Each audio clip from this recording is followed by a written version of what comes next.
धन्य धन्य है। ये गंगा जो मेरी जटाओं से निकलती है, ये तो जाकर के सागर में, बंगाल की खाड़ी में जाकर के सागर में समा जाती है, लेकिन आपके कारण मेरे मुख से जो राम कथा रूपी गंगा अब प्रवाहित होगी, वो गंगा सीमित लोगों का कल्याण नहीं, सारे विश्व का कल्याण करेगी। ऐसी कथा रूपी गंगा मेरे मुख से अब प्रवाहित हो रही है, और इसका श्रेय देवी आपको जाता है। ये कथा रूपी गंगा सुनने की जो जिद है आपकी है, और उसके कारण मेरा भी कल्याण, आपका भी कल्याण, और संसार के सभी लोगों का कल्याण।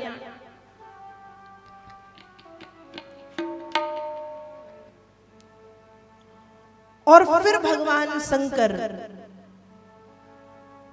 पार्वती जी को राम कथा सुनाना प्रारंभ करते हैं, लेकिन ध्यान रहे राम कथा कौन सुनता है? सुनने का अधिकारी, राम कथा सुनने के अधिकारी वही हैं राम कथा के 23 अधिकारी, जिनके सत्संगति अति प्यारी, जिनको सत्संग प्यारा है, जिसको संतों का संग प्यारा है, जिसको भगवान का भजन प्यारा है, वही राम कथा सुनने के अधिकारी हैं। कल मैंने आपको बताया था कि भगवान शंकर ने स्वयं कहा है कि सठ को, हठी को, और जिसका मन भगवान की कथा सुनने में ना लगे, ऐसे व्यक्ति को भगवान की कथा नहीं सुनानी चाहिए। सठ को, सठ मतलब मूर्ख, हठी को जिद करने वाला, और जिसका मन भगवान की कथा में ना लगे। तो भगवान की कथा किसे सुनानी चाहिए? भगवान की कथा उसे सुनानी चाहिए जो विनम्रता से कथा सुनने के भाव से आए, तर्क वितर्क कुतर्क प्रश्न उत्तर करने, बुराई करने के लिए ना आए, उसके लिए कथा नहीं बनी। आलोचना करने के लिए कथा नहीं बनी। आलोचना करने के बहुत सारे टॉपिक हैं समाज में, बहुत सारे टॉपिक हैं। कथा आलोचना का विषय नहीं है, कथा बुराई का विषय नहीं है, कथा टांग खींचने का विषय नहीं है, कथा खींचातानी का विषय नहीं है। कथा तो प्रेम का, नम्रता का, विनम्रता का, भजन का, आनंद का, सत्संग का, भगवत भक्ति में सराबोर होने का विषय है कथा। तो भगवान शंकर पार्वती जी से कहते हैं राम कथा के 23 अधिकारी, जिनके सत्संगति अति प्यारी। बार बार धन्यवाद देते हैं। राम कथा भोलेनाथ प्रारंभ कर रहे हैं, और मां पार्वती का प्रश्न सबसे पहले यही है कि आप मुझे सबसे पहले राम जन्म के कारण बताइए। क्या सुनना है मुझे? राम जन्म के कारण, कि भगवान इस पृथ्वी पर आते क्यों हैं, या आए क्यों, और ऐसे मनुष्य के रूप में, साधारण से रूप में आने का भगवान का कारण।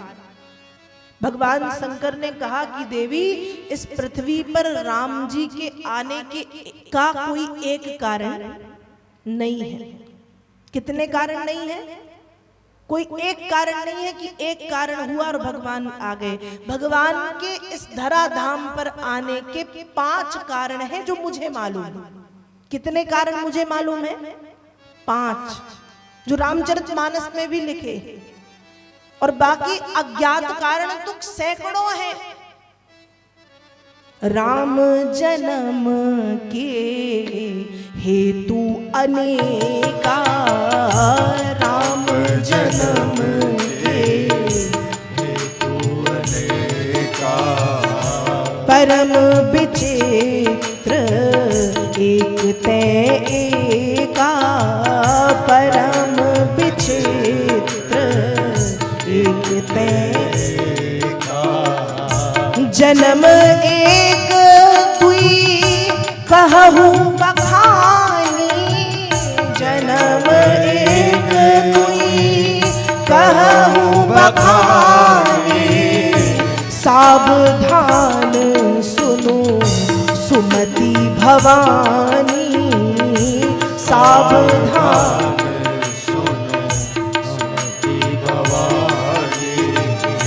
सावधान सुनो सुमति भवानी, सावधान सुनो सुमति भवानी। तो राम जन्म के हेतु अनेका, परम विचित्र एक ते एका। राम जन्म का कोई एक कारण नहीं है, राम जन्म के अनेक कारण हैं। उन अनेक कारणों में से एक दो मुझे भी मालूम है, सारे तो नहीं मालूम, एक दो मुझे भी मालूम। जन्म एक दुई कहु बखानी, सावधान सुनु सुमति भवानी। भगवान शंकर कह रहे हैं कि हे देवी, हे सुमति, सुंदर बुद्धि वाली, सुंदर मति वाली भवानी, सावधान होकर के सुनिए। जो कारण राम जन्म के मैं आपको बता रहा हूं। और भगवान शंकर कहते हैं कि राम जन्म इस कारण से हुआ है, केवल राम जन्म का यही एक कारण है। राम जन्म यही कारण होई, इद मिथम कही जात न सोई। ऐसा भी कहा नहीं जा सकता कि केवल इसी कारण से राम जी आए, क्योंकि उनके कारण अनेक हैं। अब नारायण पृथ्वी पर आएंगे तो किसी एक कारण से थोड़ी आएंगे कि कोई एक कारण हुआ और आ गए। नारायण किस धरा धाम पर आने के, हे भगवती, हे भवानी, हे देवी, हे प्रिया, अनेक कारण हैं। तो जो कारण एक दो मुझे पता है, मैं आपको बताए दे रहा हूं। सावधान होकर के आप सुनिए। पार्वती मैया हाथ जोड़ करके बैठी हैं। भगवान शंकर ने बताना प्रारंभ किया। भगवान शंकर कहते हैं सबसे पहला कारण राम जन्म का, राम जन्म का सबसे पहला कारण क्या है? कहा राम जन्म का जो सबसे पहला कारण है वो है भगवान के द्वारपाल जय और विजय। पार्वती मैया ने कहा जय और विजय, भगवान के अपने खुद के द्वारपाल। हाँ, भगवान के द्वारपाल। तो भगवान शंकर की बात सुन के आश्चर्य तो हुआ, पर पार्वती जी ने कहा कि अब ज्यादा बोलती नहीं हूं मैं, यदि बोलूंगी तो शायद ये नाराज हो जाएं कि अब भी तुम्हारे मन में शंकाएं हैं, इसलिए मौन होके चुपचाप केवल सुनूंगी। तो भगवान शंकर ने बताना प्रारंभ किया कि देवी, एक बार की बात है, भगवान नारायण अपने बैकुंठ धाम में थे और बैकुंठ धाम में भगवान ने अपने द्वारपालों से स्वयं कहा कि मैं विश्राम कर रहा हूं, कोई भी अंदर ना आ पाए। तो भगवान के जो द्वारपाल हैं जय और विजय, वे द्वार पे खड़े थे, पहरा दे रहे थे। द्वारपाल का काम ही है पहरा देना।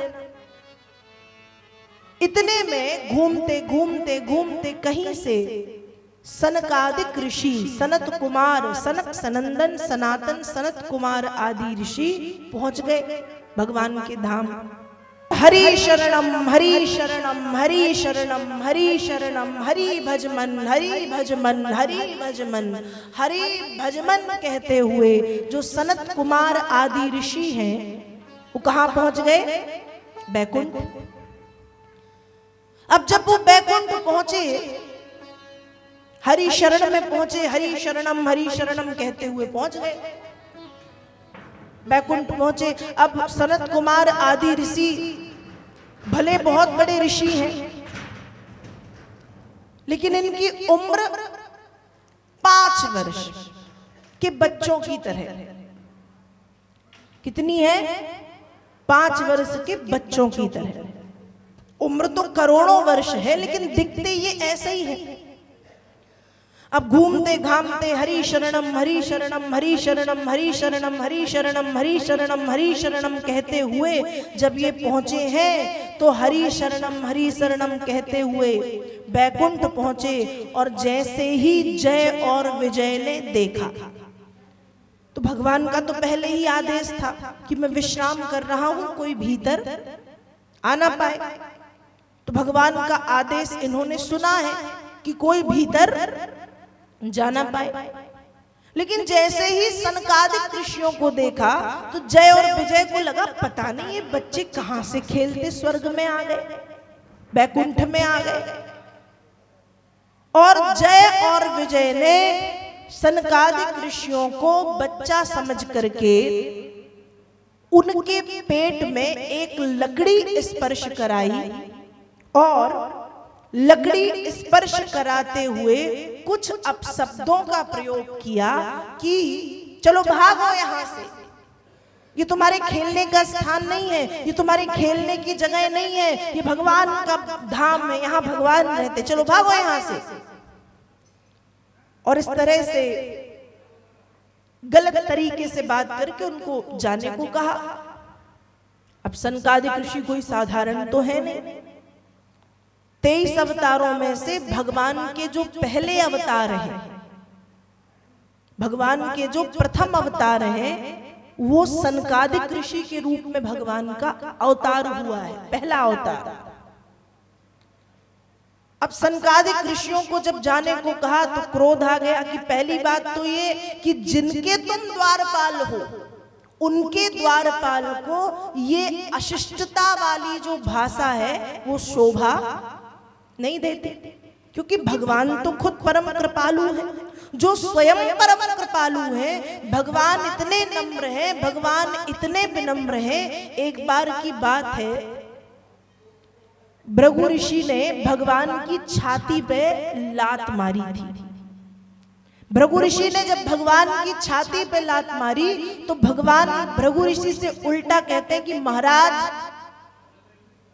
आपके सीने में, आपके पैर में कहीं चोट तो नहीं आ गई, क्योंकि मेरी जो छाती है वो वज्र की बनी है, मेरा जो सीना है वो वज्र का बना हुआ है, तो आपके पैर में कहीं कोई चोट, कोई मोच, कोई खरोंच तो नहीं आ गई।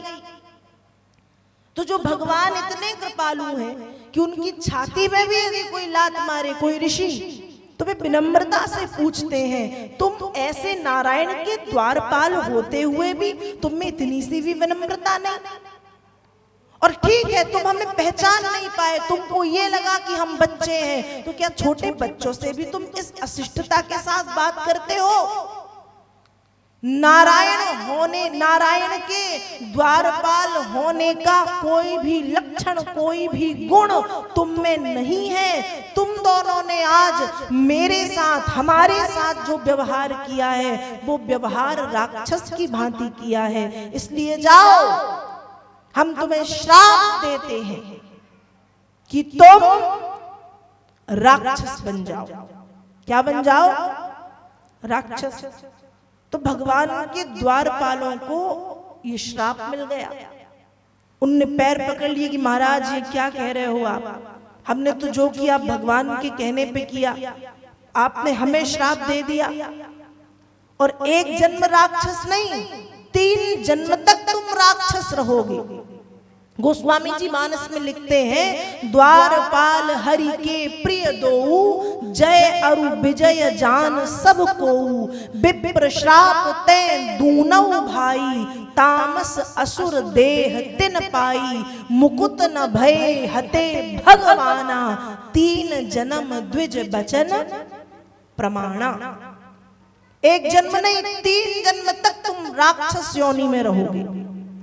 और 3 जन्म में जब नारायण स्वयं आकर के तुम्हें मारेंगे तब जाकर के तुम्हारा उद्धार होगा। तो वही जय और विजय भगवान के जो द्वारपाल थे, एक जन्म में बने हैं शिशुपाल और दंतवक्र। शिशुपाल और दंतवक्र द्वापर में। त्रेता में बने हैं रावण और कुंभकर्ण। और सतयुग में बने हैं हिरण्याक्ष और हिरण्यकश्यप, और इनको मारने के लिए भगवान को आना भी पड़ा। हिरण्याक्ष हिरण्यकश्यप को मारने के लिए भगवान नरसिंह और बराह रूप में आए। शिशुपाल और दंतवक्र को मारने के लिए भगवान कृष्ण के रूप में आए, और रावण और कुंभकर्ण को मारने के लिए भगवान राम जी के रूप में आए। तो भगवान शंकर माता पार्वती से कहते हैं कि देवी, भगवान के इस धराधाम पर आने का पहला कारण तो यह है